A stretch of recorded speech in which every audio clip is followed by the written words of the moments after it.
For the last 4 years, Shepaug Valley School has been offering its students an exciting new way to learn and access a broader selection of courses than ever before through Virtual High School, or VHS. The VHS Collaborative is a nonprofit organization that works with schools across the United States to expand their course options.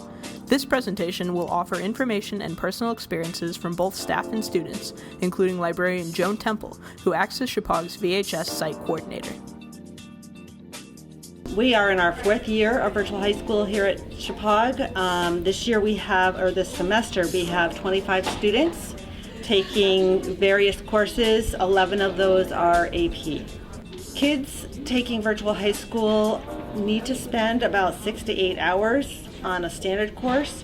They need about 8 to 10 for an honors course, and then they're expected to put in at least 10 to 12 hours for an AP course. If students start slipping behind, as I monitor their grades throughout the semester, if they start slipping behind, we offer a lot of support here at Shepaug, and we also have them sequestered during their VHS period so that we're assured that they are working on VHS. But most of the students are very self-motivated, they are totally engaged, and they don't need a lot of support or help from us here at Shepaug. These are independent learners. They know how to work on their own. They know how to do the necessary work outside of school, and have been, for the most part, very, very successful, especially the AP courses. Virtual high school has a higher rate than average of high-level AP scores. So we're very happy with that, and I think most of the students would agree that they're getting a quality education through their virtual high school classes.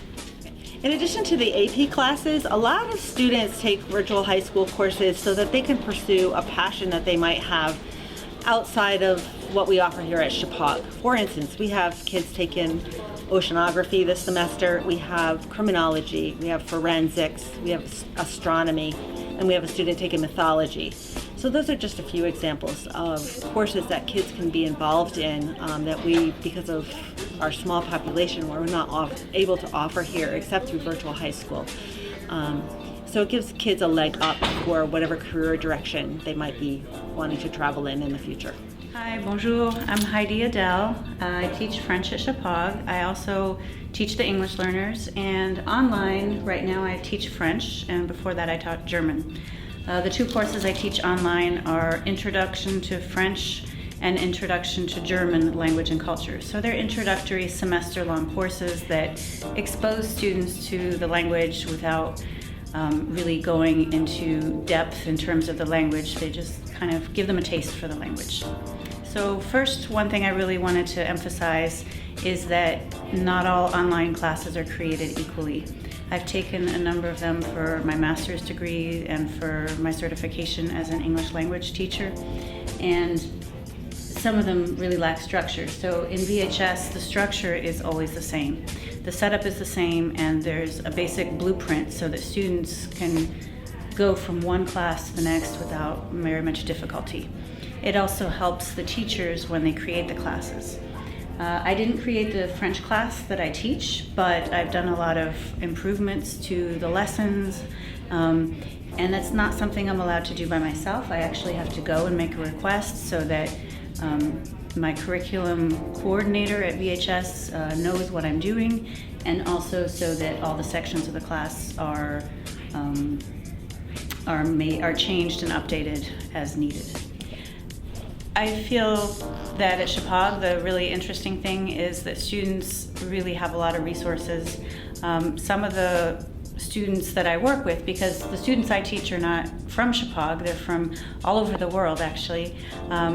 Some of the classrooms that they're in, they may not even have a special section for VHS. So we have a special, students can have time in the library for VHS, and our teachers are also very accessible. So if a student were having a problem with a particular subject, they could see one of the teachers, and I'm sure they could find help that way.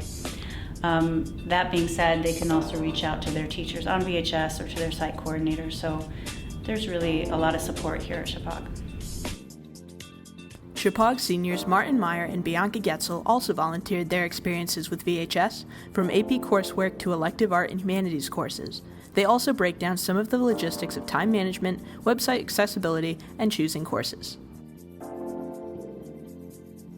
I'm Martin Meyer. I'm taking 2 VHS classes. So those are AP Chemistry and AP English Composition. So I'm taking these classes because school didn't offer them. And I still wanted to take them. I wanted the science credit, I wanted the AP rigor. Looks good on a transcript, and what can I say? Like to learn. So checked out those classes, and pretty easy to sign up. So what does VHS look like for each of those classes? I describe AP Chemistry as your average science class in many respects, minus the face-to-face interaction. For example, we've got lab kits, which the VHS program provides for us. Lab kits include everything you need to do hands-on activities, facilitated by probably an instructor in the building who's going to let you do that, who's not there for a full-time course teaching, but can still help you out when you're doing these labs. And that's really important in science. It's really important to have practical, hands-on experience, because science is such an abstract concept that having those sort of labs is really important. And I think they did a good job with that. The problem, I'd say, with AP Chemistry compared to a regular science class is without that face-to-face interaction, the distance between oneself and the knowledge they're supposed to learn really expands. What I mean by that is just when you're sitting down and you're talking face-to-face to teacher every single day and you're having this topic enforced consistently, it's a lot different than when you're learning independently. You sit back and you take the most utilitarian approach. You're working maybe a couple hours every single midnight to get this certain assignment done. It becomes a lot less about the acquisition of knowledge and more about getting that grade in and getting those assignments done. That being said, there's a positive to that climate. Positive is you are forced to learn independently, which is a super important skill from what I understand in college. Only a senior, but seems like in college, independent learning is an invaluable subject to have some sort of mastery. And you really have to do it. There's no two ways about it. I mean, the tutor will help you, but you need to do the reading, you need to understand exactly what you're talking about. And they treat you, the teachers who are on the other side of the virtual high school treat you like that. AP English is much the same, minus the hands-on lab. It's a lot of writing, it's a lot of work, and it's independent learning. It's how much you want to put into it too. I think that's a really important subject. The student will get out what they put in. I can imagine for someone who isn't so much an independent learner, or someone who doesn't have a high desire to learn, you're not going to get a lot of this class. You can do minimal effort on assignments, get a lower grade, and still pass through with the AP credit. And on the flip side of that, you can be a highly rigorous independent learner and overdo it, do too far on those grades. The result either way is it's exactly a reciprocate of your effort. It's VHS. Hi, I'm Bianca Getzel. I'm a senior at Shepaug, and I have taken 3 VHS classes throughout my history here. I took, as a junior, AP Government and Politics, and over the summer between my junior and senior year, I took Digital Photography to fulfill a tech credit. And now I am currently taking AP Human Geography. Out of the 3, I have to say that AP Government is probably my favorite, even though I haven't finished Human Geography yet. Despite the fact that that's very interesting, I think the best part about VHS is that it's allowed me to take those higher level courses that Shepaug doesn't offer, because when we're going to compete at the college level, when we're applying to colleges with other students, a lot of them have taken up to 13 AP classes, and Shepaug only offers a very limited amount, one of which is like AP Chemistry or Biology or AP Physics, which honestly I'm not interested in taking. Therefore, VHS offered me a great opportunity to take those higher level humanities, social studies courses that allowed me to do something I was interested in, learn about something that I was interested in, as well as get those AP credits that are useful. Also, being able to go into a VHS, into a virtual environment, into those higher level classes teaches a lot about self-discipline and how to time manage yourself as an individual, because yes, like I took a class like digital photography that was an advanced placement. However, by taking that advanced placement course, those higher level honors or whatever, you are given an opportunity to really show how much you can handle by yourself, because every Tuesday night everything is due on the website. So if I procrastinate everything up until Tuesday night, I have like 15 assignments for an AP class to do in 6 hours, which isn't ideal. So yeah, the website is pretty simple to use. It is, nothing special. It's not some great piece of technology, but it does the job very effectively. The way it kind of works is every week on Tuesday at midnight, we get a post by our teacher saying, welcome to week 12, for instance, because VHS goes by weeks. That's how the program operates. And it tells us this week we're going to be studying for AP Human Geography. Topic would be the spread of languages in Indo-European culture, for instance. And so she outlines all the assignments we have to do for that week, and the main focuses we should keep in mind when looking at these week's assignments. And that's just a general note by the teacher.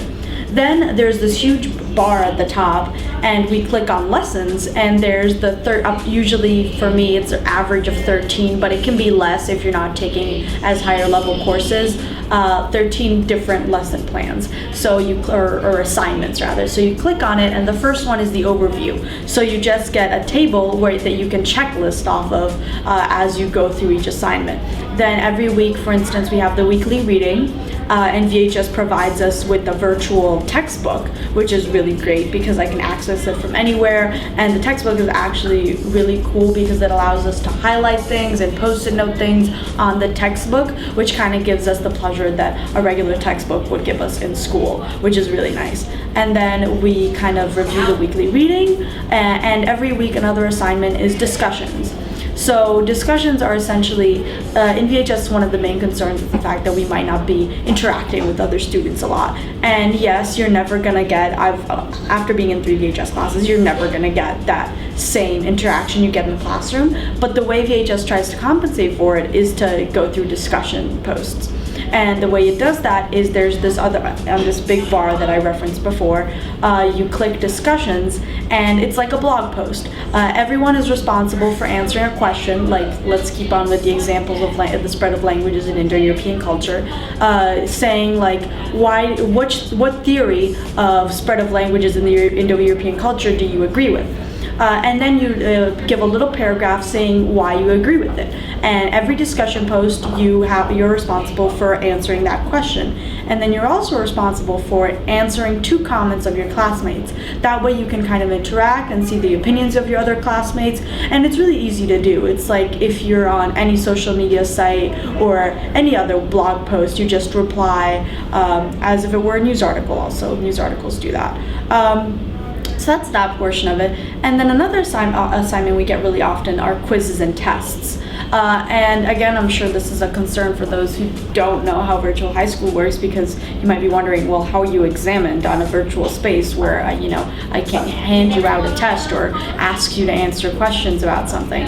Well, the way they do it is it's like any other test, just submitted online. We press start quiz, and we have, usually it's timed, so we have around 30 minutes or something to answer 20 questions. Sometimes they're multiple choice, sometimes they're written out answers, sometimes we have a timed writing, like an essay, because for me, I have to practice writing for the AP test, so we have those. And then all the other assignments are very basic school assignments, like filling out a handout, watching a video and analyzing the video. And I guess the beauty of VHS is the variety of which different assignments can be presented to you. Like once, instead of just learning something by like reading an article, what we had to do was essentially make a little website, a little web quest is what they called it, to kind of show our classmates how what we were studying works. And then they could go go to our website and look at the different aspects of what we were studying. And it was a really easy website to build. It wasn't anything too complex, but it kind of made the assignments more interesting. And that's a really beautiful thing about VHS. You really don't get redundancy in assignments throughout the week. So that's really nice.